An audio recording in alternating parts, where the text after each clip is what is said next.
Queridos hermanos, que el Señor les bendiga. Les saludo en el amor del Señor. Nos encontramos en nuestra serie de mensajes en el Evangelio de Marcos, titulada Jesús, el Rey Siervo. Mantenga su Biblia abierta ahí en Marcos 2. Hermanos, si te dieran la oportunidad, la posibilidad tal vez de invitar a una persona, a quien sea, a una cena en tu casa. ¿Cómo se llama este programa de la tele? Perdona, no veo mucha tele. La Divina Comida, ¿no? ¿A quién invitarías? A quien tú quisieras a una cena. Tal vez un actor famoso, tal vez una persona influyente, ¿no?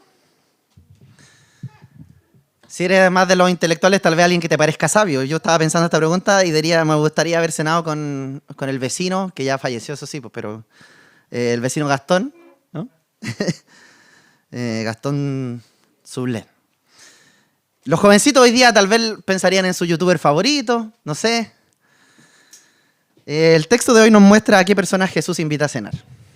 El rey que invita a su reino a personas insospechadas, tal vez inesperadas, inmerecedoras, pecadores, como tú y yo.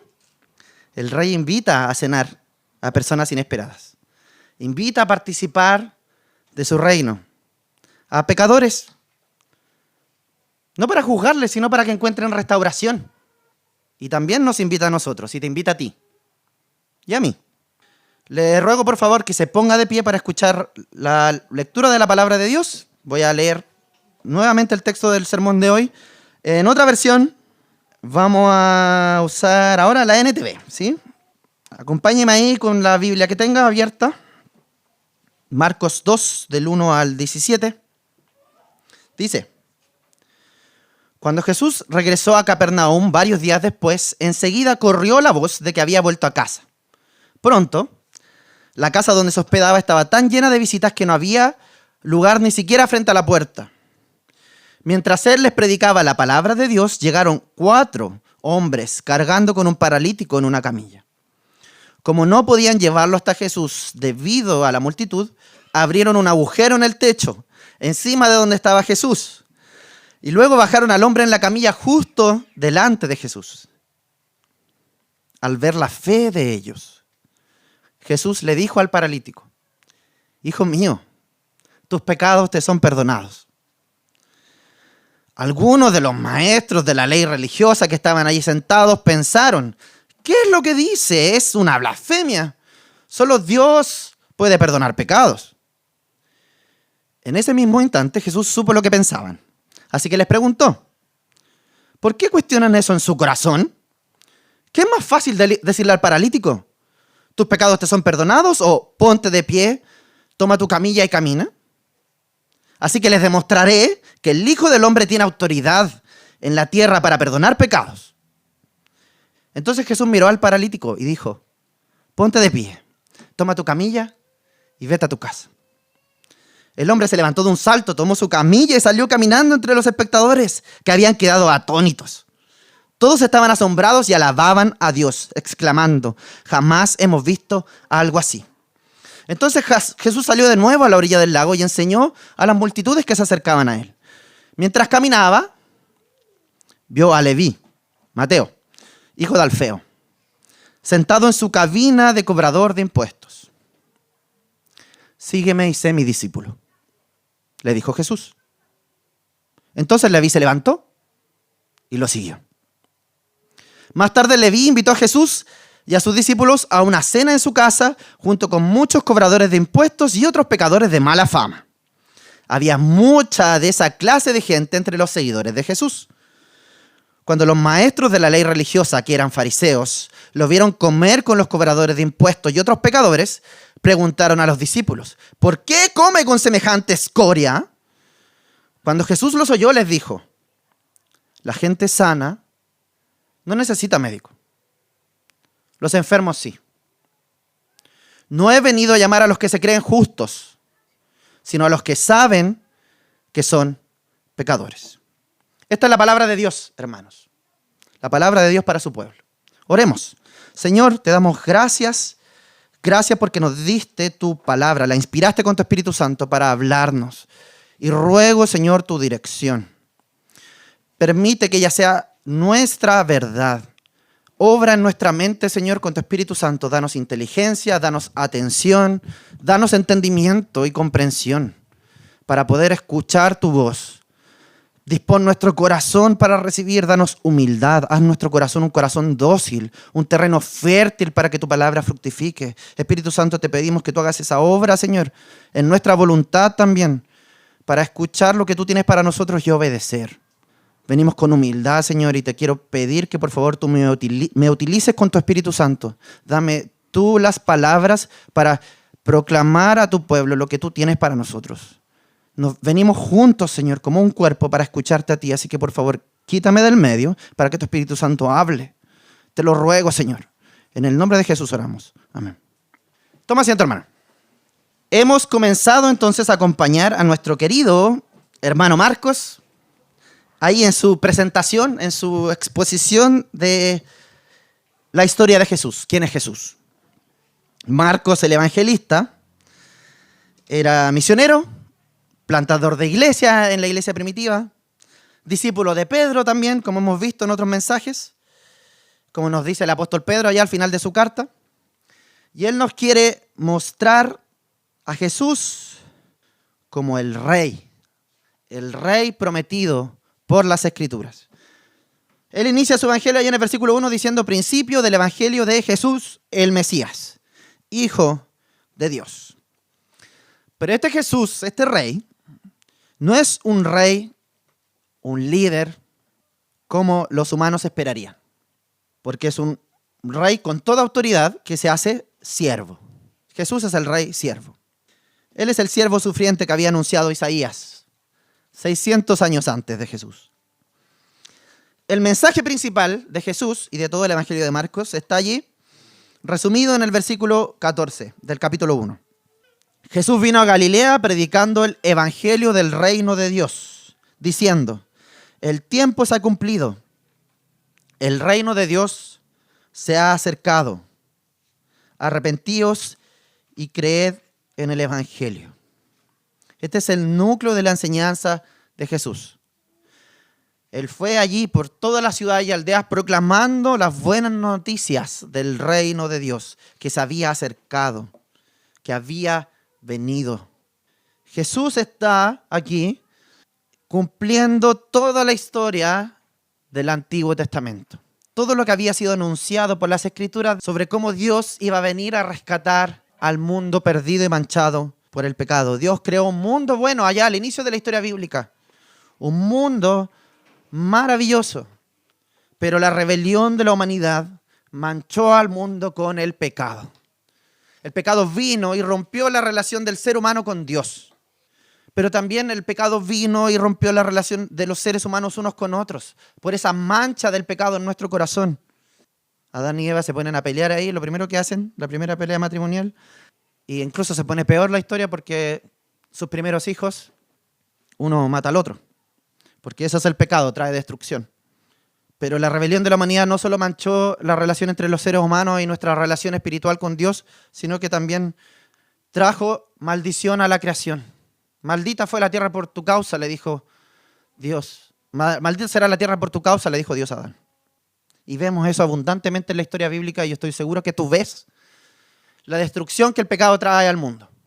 Pero la historia bíblica nos enseña, nos muestra, nos cuenta que Dios decidió no desechar al mundo ni a esa rebelde humanidad por su pecado, sino que Dios miró al mundo con compasión e hizo allí mismo, en la misma rebelión, Génesis 3, una promesa de restauración. Génesis 3:15, ¿se acuerda?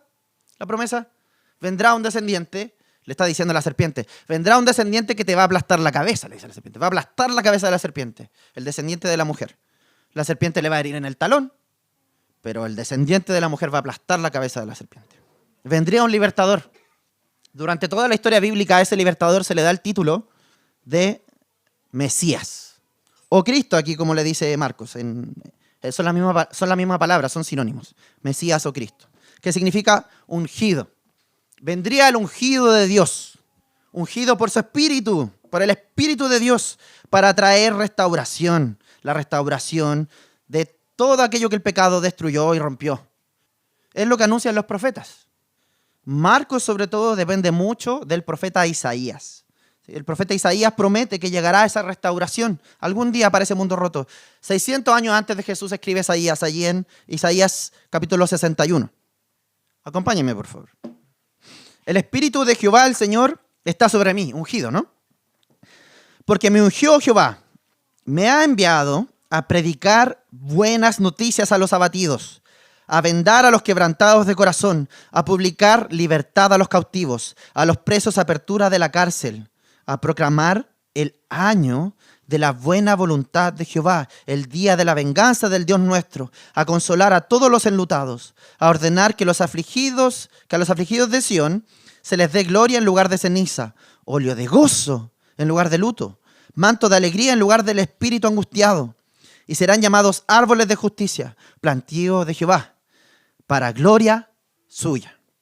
La historia de hoy las dos historias de hoy que estamos estudiando son un cumplimiento de esta maravillosa profecía. Marcos nos hace una noticia sorprendente. Marcos nos enseña que Jesús viene a traer esa renovación que el profeta Isaías prometió. Llegó Jesús y Él es el Cristo, el ungido de Dios, el restaurador, el libertador prometido, el Mesías prometido. El tiempo se ha cumplido, el reino de los cielos se ha acercado, arrepiéntase y crean en el Evangelio. Arrepiéntanse, pongan su fe en la buena noticia del reino de Cristo. Y vengan y síganme. Crean en el Evangelio y sean mis discípulos. La noticia que nos trae Marcos es que el glorioso día que Isaías había prometido ya ha llegado. El reino del ungido del Señor ya está acá. El reino prometido por el Antiguo Testamento ha sido inaugurado por el mismísimo Rey, Jesús, que cumple la profecía de Isaías. Esa maravillosa profecía que conversábamos hace un par de semanas. Isaías 52, 7. Cuán hermosos son sobre los montes los pies del que trae buenas noticias, evangelio, esa es la palabra, del que anuncia la paz, del que trae nuevas noticias de bien, del que publica salvación, del que dice a Sión, tu Dios reina. Isaías prometió que vendría alguien que traería nuevamente el reino de Dios, traería esa paz, esa armonía que estaba en el Edén, volvería a ser restaurada. Y el mensaje central del Evangelio es que ese reino ya ha llegado. Arrepiéntanse y crean en el Evangelio. El reino de Dios no es una doctrina secundaria, un tema lateral, uno de los temas nomás de los que se trata del Nuevo Testamento. Es el contenido mismo de la noticia maravillosa de Jesús, la buena noticia. A través de Jesús, Dios está restaurando. Dios ha traído su reino. Y está restaurando y confrontando el mal. Todo aquello que el pecado destruyó. Derrotando al mal. Y todos aquellos frutos, todas aquellas destrucciones que trajo el pecado en la vida de las personas. Todas aquellas cosas que la mancha del pecado trajo.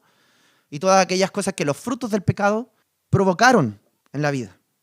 Jesús no vino simplemente a fundar una religión. Jesús vino a anunciar que Dios reina y que Él ha comenzado a reinar y que todo el cosmos está comenzando a ser reclamado bajo su autoridad. El mensaje de Jesús es el reino de Dios que ha venido. Y Jesús está hablando en presente. No es simplemente algo futuro. Tampoco es simplemente algo espiritual, sino es una realidad que invade toda la vida y la historia humana. Cada cosa que fue rota por el pecado puede ser restaurada por el reino de Dios. Esa relación rota con Dios, espiritual, pero el reino también viene a sanar y a restaurar las relaciones rotas entre los seres humanos y la maldición de la creación. Dios ha intervenido en este mundo en caos, trayendo su reino en Jesús y a través de la vida del Espíritu Santo en medio de su pueblo. El reino de Dios entonces no es solo una parte de la vida, no es solo una parte espiritual de la vida, sino toda la vida del pueblo de Dios rendida bajo el gobierno de Dios. La idea de un cristianismo confinado a un ritual religioso es totalmente ajena a la visión de la Biblia y de Jesús. En el reino de Dios no hay espacios neutrales, todo está incluido. El reino de Dios no es un espacio religioso o un ritual religioso, entre otras cosas. es la gran realidad de que cada parte de la vida debe ser puesta bajo la soberanía de Dios. Nuestra vida personal, nuestra adoración, por supuesto, nuestra vida en la iglesia también, pero también incluye cada área de nuestra vida, el reino. Nuestro trabajo, nuestra política, arte, relaciones humanas, lo que se le ocurra. Todo debe ser puesto bajo la soberanía de Cristo en nuestras vidas. Entonces, hermanos, el reino de los cielos ha llegado. Y Marcos empieza a contar esa historia. ¿Cómo se ve cuando el reino llega? La maldad empieza a retroceder. Marcos comienza a contarnos historias de cómo se ve el reino de Dios, cómo Jesús trae ese reino, mostrando el poder de Jesús, cómo trae la realidad del reino de Dios. Y estamos ahora en esta parte inicial de Marcos, desde el capítulo 1 hasta el capítulo 8, viendo el ministerio encarnado del Rey. El reino ha llegado y Jesús lo demuestra. Pero la forma en que Jesús lo demuestra es muy diferente de como todos lo esperaban.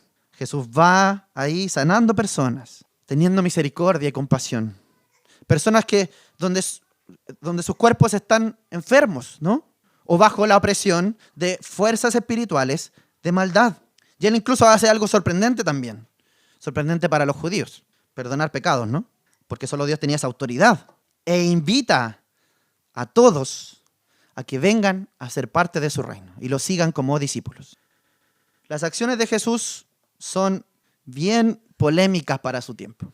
Por lo tanto, Marcos nos registra también las reacciones y nos cuenta que la historia de Jesús puede provocar distintas respuestas, distintas reacciones. Muchos se convierten en sus discípulos y le siguen, mientras otros no saben qué pensar. Y hay unos ahí que lo rechazan totalmente. Específicamente los líderes de Israel, ¿no es cierto? Que lo acusan de blasfemar y de ser, después, que su poder viene de la maldad, ¿no? De Satanás mismo. Nos presenta acá Marcos, vamos a dar esto también de contexto, porque es primera vez que no lo habíamos hablado antes en el fondo en la serie, pero nos presenta aquí Marcos dos grupos de personajes, que nos van a acompañar por el resto del viaje. Los escribas y fariseos. Los escribas eran maestros del pueblo, intérpretes de la ley, tenían mucho conocimiento ellos. Eran ampliamente respetados por la comunidad debido a sus conocimientos, a su dedicación, a su apariencia externa de guardar la ley. Eran los pastores y los presbíteros, ¿sí? Los fariseos, por otro lado, eran uno de los principales partidos religiosos judíos de la época, muy apegados a la ley. Perdone, tengo que hacer un paréntesis, no estoy hablando a mi hermano David, por favor. ¿Sí? No. Los fariseos entonces eran muy apegados a la ley. Los fariseos eran uno de los principales partidos religiosos de la época. O sea, en realidad no eran apegados a la ley, eran apegados a su propia interpretación de la ley. Condenaban cualquier enseñanza que no calzara en su cuadradito, en su perspectiva personal. Y añadían más encima mandamientos que Dios no había mandado. Otras reglas más encima. Nuevos requisitos que la palabra de Dios no exigía.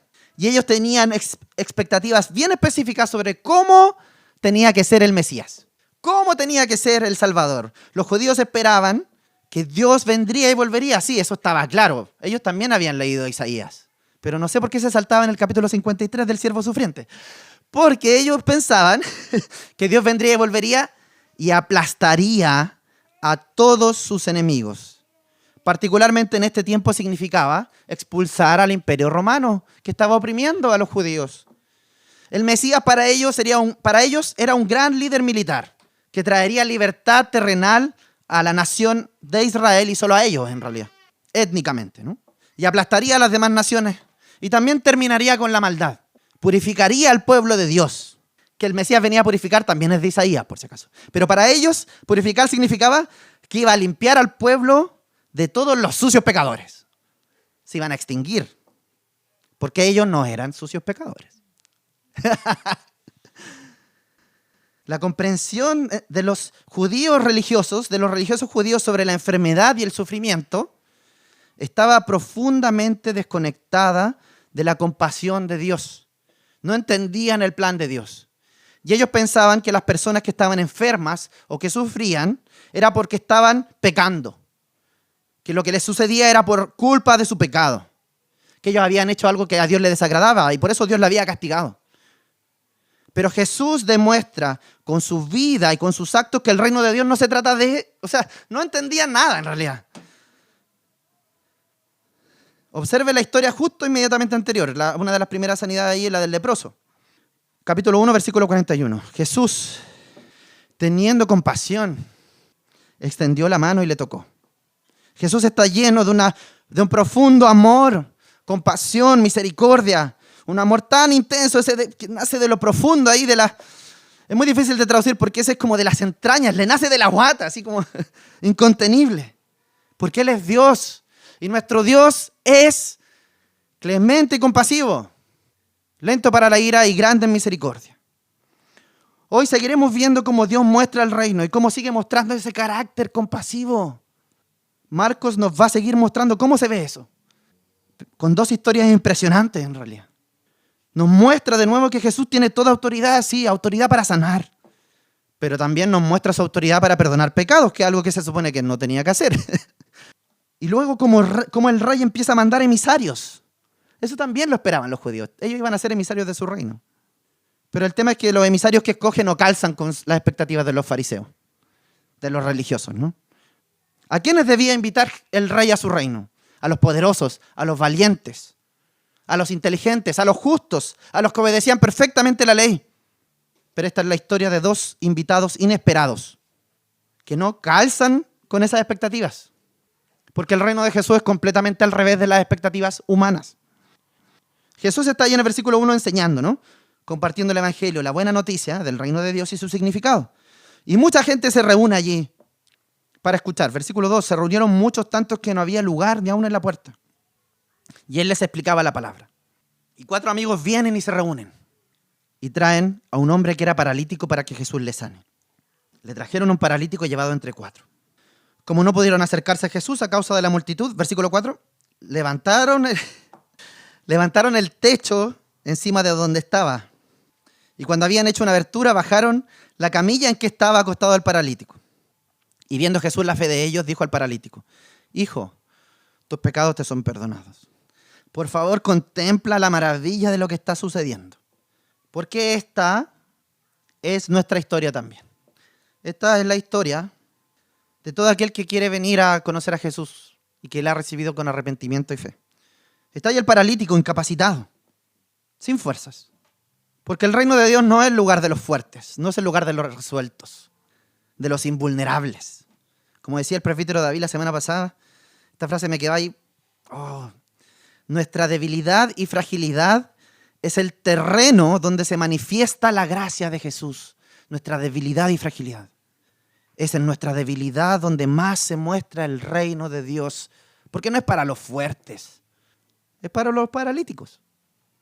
Y después tenemos ahí los amigos fieles que llevan al paralítico a los pies de Jesús, que hacen todo lo posible, todo su esfuerzo para traer al perdido a los pies de Jesús. Hay un misionero ahí, un evangelista, que le comparte, que le quiere llevar a los pies del rey. Y hacen hasta ridiculeces. Hace poquito nos subimos al techo con el hermano Hugo, me acuerdo. Imagínense si alguien nos hiciera un hoyo ahí. ¿Cómo nos dolería, no? Tanto que nos costó cambiar. Le costó a él en realidad, yo me estoy subiendo, yo le paso los materiales. Cambiar las tejas, ¿no? Pero están dispuestos todos, son misioneros. Son buenos amigos. La amistad existe para llevar a los pies de Jesús. La amistad existe para llevarte a Jesús. Buenos amigos llevan a Cristo. Y ahí está también la compasión de Jesucristo, su misericordia que se renueva cada mañana como cantábamos. Jesús mira, versículo 5, su fe, la ve. Esos son los ojos maravillosos de Jesús, los ojos compasivos y de misericordia. Jesús no ve su condición, no ve sus obras, no ve su vestimenta, no ve su comportamiento, ve su fe. Y Él dice osadamente al paralítico: Hijo, tus pecados te son perdonados. Jesús tiene bien claro cuál es el mayor problema del ser humano. Y Él quiere enseñarlo. Jesús perdona sus pecados. El mayor problema. Y ahí Marcos nos presenta, versículos 6 y 7, una de las preguntas que nos va a acompañar durante todo el resto de todo este evangelio, ¿no? ¿Quién es este? Nos va a acompañar durante todo este periodo, todos estos meses. ¿Quién es este Jesús? Estaban allí sentados los escribas, los religiosos, que pensaban en sus corazones: ¿por qué habla este así? Está blasfemando. ¿Quién puede perdonar pecados si no solo Dios? No sé si usted se da cuenta que no están equivocados. teológicamente, ¿no es cierto? Tienen razón, ¿no? Solo Dios puede perdonar pecado. Y Marcos ahí nos quiere entonces decir, primero la sorpresa de que son otros sus adversarios los que reconocen su autoridad. Jesús nos muestra la autoridad de Jesús para perdonar pecados. Pero esa autoridad solo corresponde a Dios. Entonces Jesús está diciendo, yo soy Dios. A los religiosos les falta fe, pero entendieron teológicamente bien las implicancias. No se trata de tener buena teología acá arriba, entender el Evangelio. Se trata de rendición. Ellos entendieron bien claro lo que él estaba diciendo. Jesús está diciendo, yo soy el Dios encarnado. Entonces Jesús perdona sus pecados y les confronta. Perdona los pecados del paralítico y confronta a los religiosos. ¿Por qué piensan estas cosas en sus corazones? ¿Qué es más fácil? A Jesús le gustaba pelotear a los religiosos, porque Jesús puede hacer las dos. ¿Qué es más fácil? ¿Decir tus pecados te son perdonados o levántate de tu camilla y anda? Pero para que sepan que el Hijo del Hombre tiene autoridad para perdonar pecados, dijo al paralítico, a ti te digo, levántate, toma tu camilla y vete a tu casa. Jesús podría con toda legitimidad haber dicho, ¿saben qué? Yo soy el Mesías. Váyanse a freír monas al África, va a caer un rayo del cielo, van a ser partidos en dos. Pero no, Jesús está misericordioso con los pobres perdidos, no religiosos de corazón negro, de roca, de piedra. Y él usa un título ahí. Jesús nos dice, para que sepan que el Mesías es poderoso. No, él quiere ahí como ocultar su identidad. Les mandé ayer por WhatsApp un video sobre lo que significa que Jesús es el Hijo del Hombre. Si no lo ha visto, véalo. Marcos ahí es como un genio narrativo en realidad, porque él quiere un poco ocultarnos la expectativa, dejarnos allí como esperando, porque quiere ocultar un poco la identidad de Jesús. Eso no es el Mesías, porque usa el título Hijo del Hombre, un título un poco misterioso. Marcos no nos va a confirmar que Jesús es el Mesías durante toda esta historia hasta el capítulo 8, cuando Pedro dice, tú eres el Cristo de Dios. Así que vamos a seguir esperando, Jesús va a seguir evadiendo un poco, cada vez que sana le dice, ya, pero no le digáis a nadie, ¿sí? No es el momento. Jesús usa el título Hijo del Hombre. No era el momento para confirmar públicamente el título del rey mesiánico. El pueblo lo habría malinterpretado, ¿sí?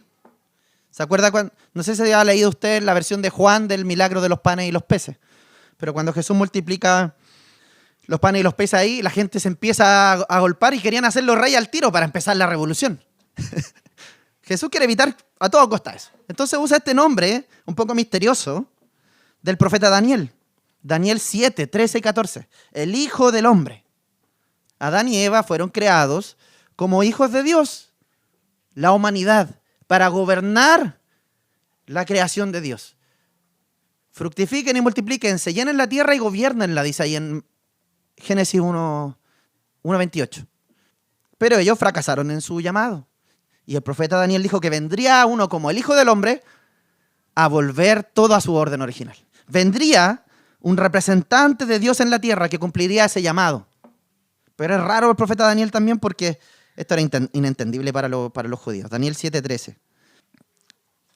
Miraba yo una visión en la noche y aquí en las nubes del cielo venía uno como hijo de hombre, que vino hacia el anciano de días y le hicieron acercarse delante de él.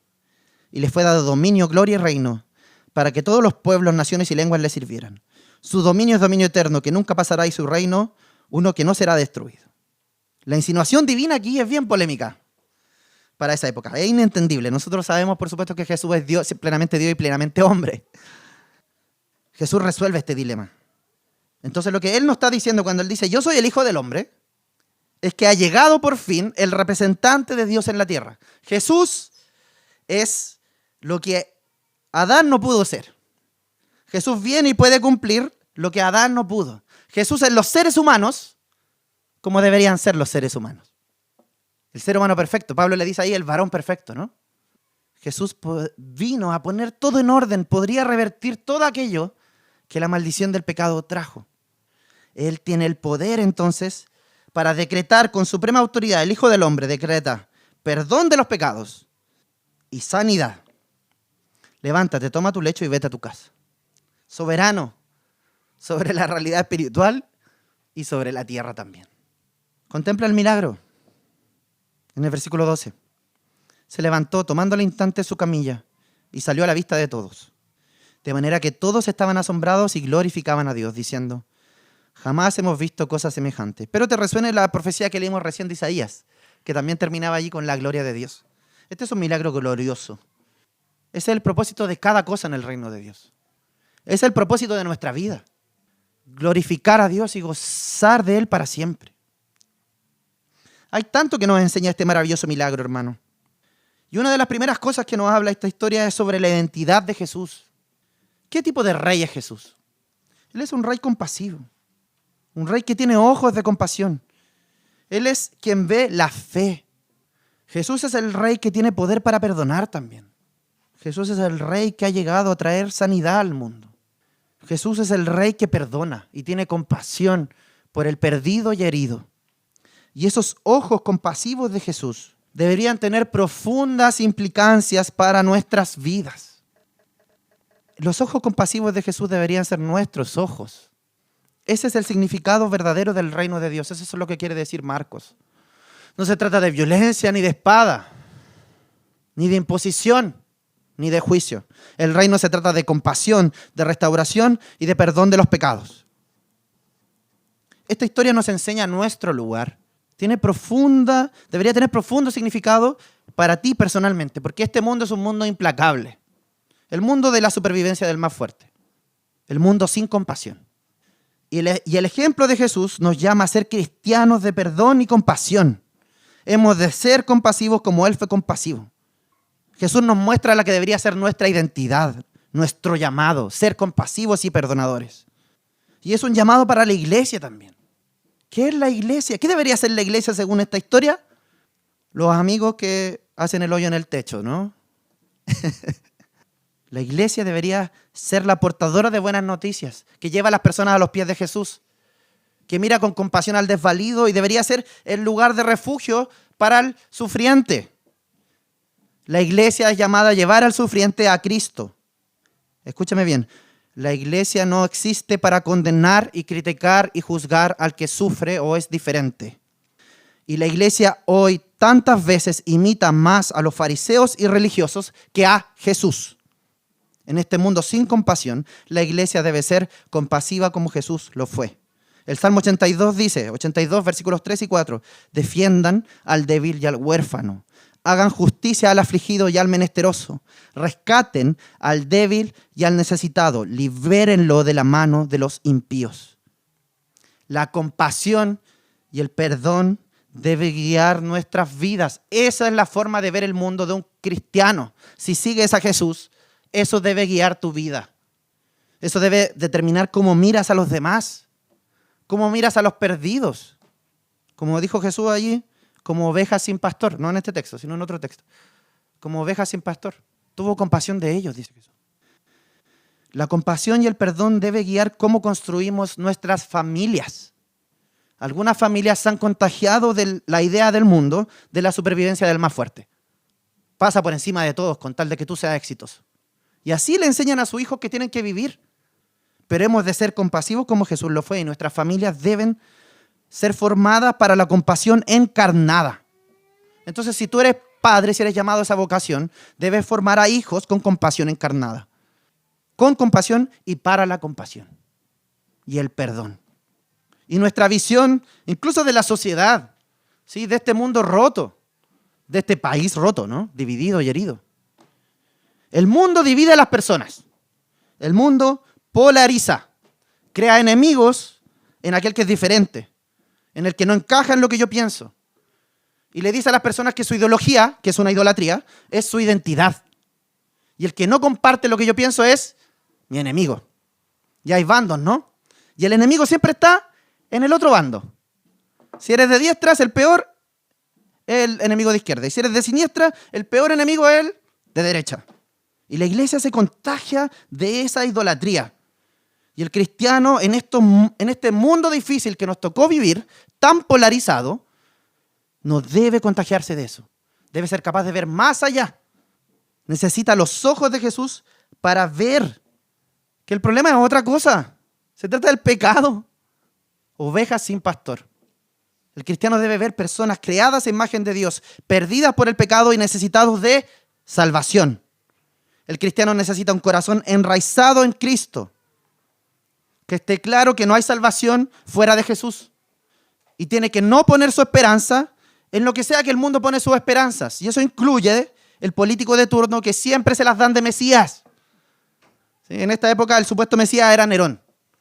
El César se decía a sí mismo, soy el Hijo de Dios. Pero Marcos dice, Jesús es el Hijo de Dios. No hay salvación fuera de Jesucristo para este mundo. Solo el Evangelio del Reino puede transformar vidas.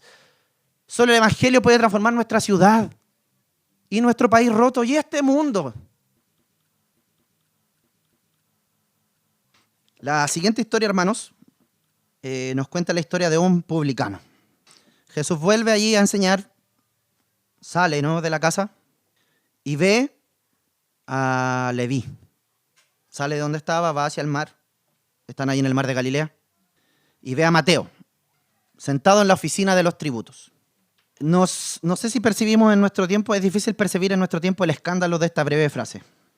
Mateo está allí, Leví, sentado en la oficina de los tributos y le dice, sígueme. Los publicanos eran cobradores de impuestos.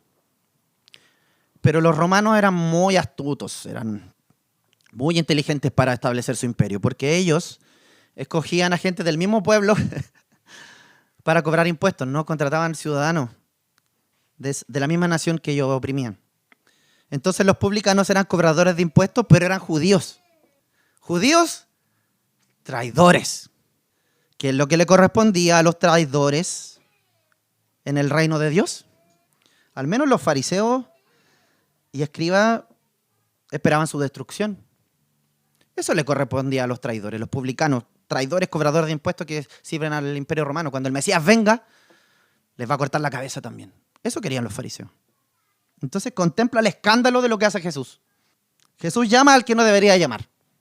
Le llama a Mateo. Porque el reino de Dios es tan poderoso que puede transformar hasta el peor de los enemigos. Así como hizo con Pablo, ¿no? También. No hay poder más grande. El reino de Dios es el lugar de las segundas oportunidades. El reino de Dios es el lugar de las segundas oportunidades para la vida. No importa lo que hayas pasado, hermano. No importa cuál sea tu historia, no importa cuál sea tu pasado. Solo se necesita una palabra de Jesús. Sígueme. Y esa es una oportunidad abierta para una nueva vida. Vida verdadera. ¿Cómo responde Mateo? Levantándose, le siguió. Arrepentimiento verdadero, arrepentimiento real. Lo mismo que dijimos, no arrepiéntanse y crean en el Evangelio. El Evangelio trae una nueva vida. Trae señales de una nueva vida. El perdón de nuestros pecados no es una justificativa para que el pecado continúe. Por ejemplo, en este caso que él era un publicano, no es una dinámica, o sea, no es una justificación que él sea perdonado para que su dinámica de opresión, ¿no?, el pecado que estaba haciendo él sobre el pueblo, para que las dinámicas de opresión continúen por parte de este opresor. El perdón nunca es justificativo para que la ruptura del mundo se mantenga. El perdón viene a transformar. El perdón no es justificativo para que el violento siga siendo violento, el mentiroso siga siendo mentiroso, el abusador siga siendo abusador. No. El perdonado, realmente arrepentido, tiene frutos de cambio de vida. Un cambio completo en su concepción de la realidad. Desde el lente de Jesús, un antes y un después. Arrepentimiento es cambio de rumbo. La palabra incluso ahí tiene la idea de cambiar de mente, la renovación de la mente, que Pablo habla también en Romanos 12, ¿se acuerda? Es la misma palabra, metanoia. Renovación completa del entendimiento. Por si acaso no estoy diciendo que Mateo dejó de pecar acá, es obvio. Como todo cristiano entró en un camino de ser transformado, ser perfeccionado, ser santificado. El proceso de comenzar a ser cada vez más como Jesús. Un camino de confesión y arrepentimiento cada día. Si alguno quiere ser mi discípulo, néguese a sí mismo, tome su cruz cada día y sígame. El punto aquí es que Mateo nunca volvió a ser publicano, eso es lo que le estoy diciendo. Nunca volvió atrás a ser publicano. ¿Se entiende? Cambio de vida, un nuevo camino para transitar. Esa es la invitación de Jesús. Y Mateo no se queda callado porque lo invita a su casa. Ven, conoce a mis amigos. Porque entendió quién es Cristo. Cristo es el rey. Pero no es el rey como esperaban los judíos, sino que es el rey que perdona y llama a pecadores. No es el rey que esperaban los religiosos. Es un rey perdonador y compasivo. Sucedió que estando Jesús sentado a la mesa con Leví, en su casa, muchos recaudadores de impuestos, traidores y pecadores estaban comiendo con Jesús y sus discípulos, porque había muchos de ellos que lo seguían. Jesús es el rey que cena con pecadores. Cuando Jesús tuvo la oportunidad de cenar con alguien, optó por pecadores, como tú y yo. Esto debería ser, la idea de que Jesús cena con pecadores debería ser algo súper esperanzador para nuestro corazón. Porque Jesús te invita hoy día a su cena. No sé si se dio cuenta que el tema de la liturgia hoy era Cristo que perdona los pecados, ¿no? Porque esta historia de Leví y de su grupo de amigos que llega y cena con Jesús es la historia de cada uno de nosotros representada. Pecadores que reconocen que son inmerecedores. Pecadores que saben que son pecadores, pero que han sido llamados por gracia y han encontrado completo perdón. Ese maravilloso regalo de Dios de venir a cenar con Él. Completo perdón. Hay completa gracia para aquel que viene con fe y se arrepiente. Jesús invita a su cena. Él trae libertad, perdón y gozo. El cristianismo no se trata de cadenas, de legalismo, de venir a cumplir reglas y acomodar todas estas cuestiones que realmente no importan. El libertador trae una cena. Los judíos esperaban que el libertador trajera espada. Hoy día el mundo evangélico piensa que lo que Jesús trae son normas para encasillar a las personas en cajas. Pero el libertador trae una cena, trae gozo. La vida cristiana fue diseñada por Dios para ser dichosa. No cuadrada, moralista, legalista, ¿sí? Y los legalistas reaccionan ahí. Versículo 16. Los fariseos vieron que él comía con pecadores y recaudadores de impuestos. Y decían, ¿por qué hace esto? Confrontan a los discípulos. ¿Qué está haciendo Jesús? Nuevamente, déjame decirte que ellos tienen algo de razón, teológicamente hablando.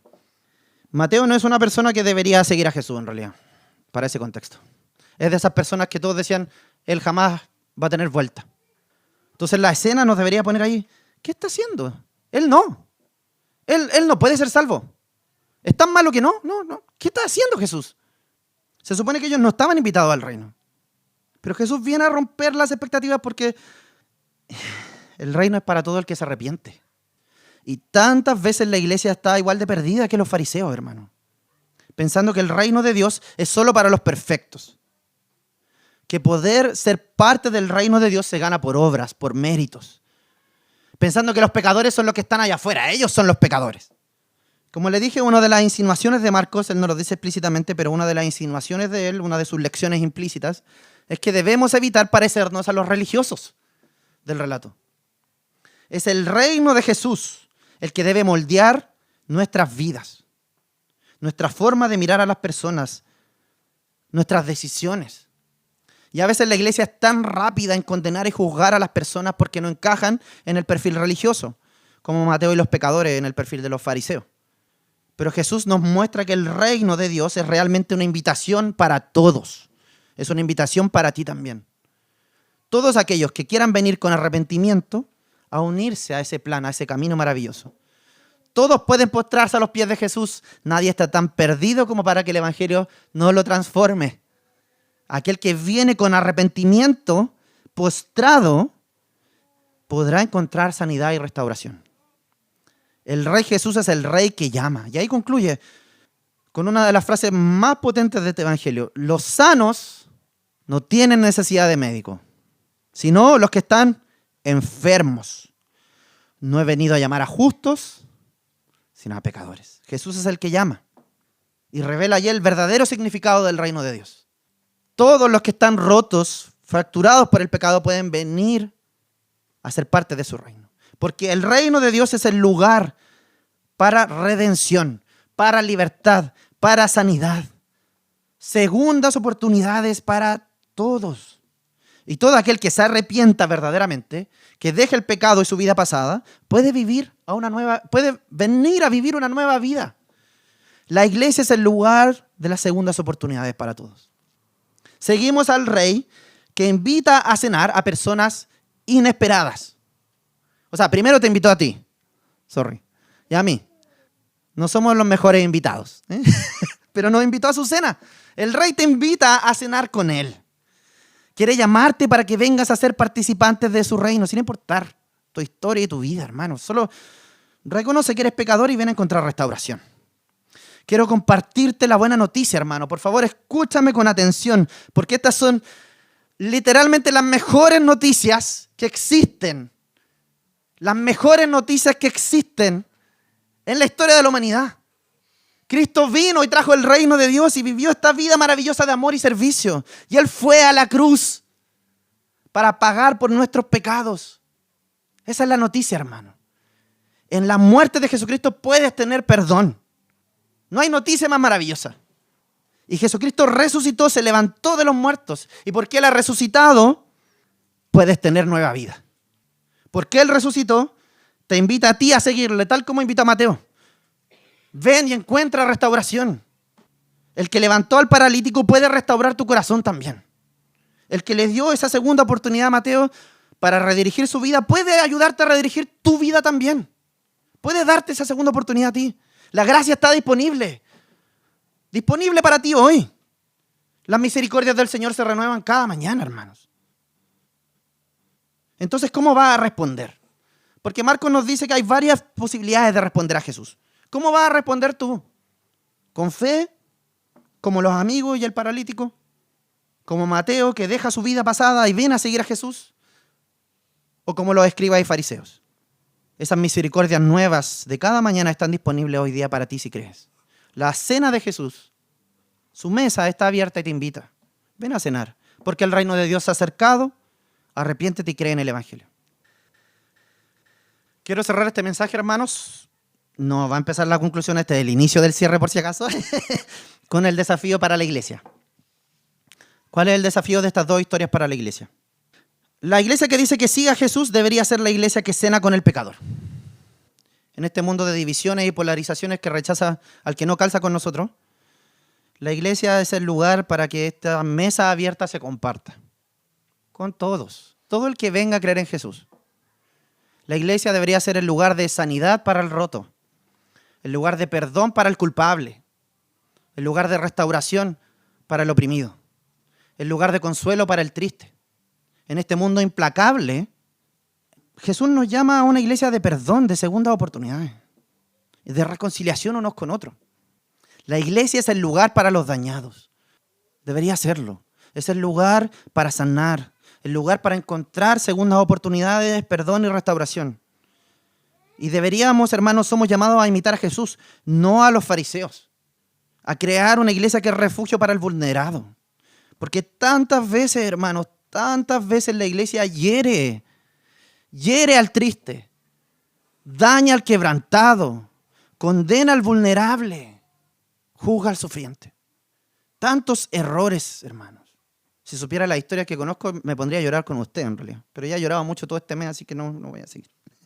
¿Qué pecado hemos cometido, hermano? La iglesia que condena al dolido, que juzga a la mujer abusada y violentada, que juzga al sufriente. Y el Señor nos llama a crear un cuerpo diferente. El Señor llama a su iglesia, no solo a nuestra iglesia, a su iglesia a encarnar su reino. A crear un cuerpo que refleja a Jesús, refleja el corazón de Jesús, que sufre por lo que Jesús sufre, que tiene los ojos de Jesús y se compadece de lo que Jesús se compadece, que es compasiva con el vulnerable, el dañado, el abusado y el sufriente, y que perdona como Jesús perdona. Hermanos, los cristianos no somos llamados solo a participar de la cena de Jesús y disfrutar la cena, que es una cena maravillosa. Sí, gloria al Señor. Disfruta la cena, ese es el primer paso. Pero la cena del Señor, el entrar a su mesa aquí, es también para compartirlo. Porque hay muchos necesitados afuera que necesitan el Evangelio. La iglesia debe unirse a esa vocación. Los sanos no tienen necesidad de médicos, sino los enfermos. El Señor ha venido a llamar, no a justos, sino a pecadores. Eres llamado, hermano, a proclamar al Jesús que transforma vidas, que puede restaurar y perdonar. En el lenguaje de Isaías que conversábamos al principio del sermón, Nuestros pies también tienen que ser esos hermosos pies que anuncian las buenas noticias, no porque son bonitos, sino porque caminan harto y están cochinos con la tierra de la ciudad que necesita el evangelio. Eso es lo que enseña Pablo en Romanos 10, por si acaso. ¿Cómo creerán si nadie les predica? Cuán hermosos son los pies de los que anuncian la paz. Jesús lo cumplió, nosotros lo continuamos. Jesús ya inauguró entonces, hermano, la cena del reino. Y te invita a ti, si no eres parte de esa cena, ven y entra y disfruta. Conoce a Jesús. Y mientras tanto, somos sus emisarios que deben ir a buscar a los demás invitados que están allá afuera. Porque su pueblo escogido, aún hay gente afuera que está perdida. Eres llamado a ir a reunir a los dispersados de entre todas las tribus, lenguas y naciones. Y puedes cumplir esa tarea con esperanza. Porque llegará el día donde nos vamos a reunir juntos. En esa cena maravillosa, en las bodas del Cordero. Ese día que todavía no llega. Pero ya estamos disfrutando un poquito de eso aquí. Un poquito de esa gloria. Ahora sí cierro. Entonces, hermanos. Hermano querido, que puedas unirte al propósito de Jesús. Proclama la buena noticia. Únete a esa tarea de invitar gente a la cena. Con tu vida, con tus acciones, con tus palabras. Predica el evangelio del reino de Dios con tu vida. Y llévate este desafío esta semana también, hermano. Invita a alguien, escoge uno, a la cena de Jesús. Comparte el evangelio con alguien. Pongámonos de pie, hermanos, para orar. Señor nuestro, queremos glorificarte, Jesús. Reconocemos tu suprema autoridad sobre todo. Tú eres Rey y Señor. Gracias por esta hermosa noticia que ha llegado a nosotros. De una manera sorprendente, somos privilegiados, Señor. Porque estando aquí al otro lado del mundo, llegó esa noticia a nosotros por fieles obreros, misioneros, hermanos que dieron su vida para que esa noticia llegara y fuéramos nosotros también invitados a la cena.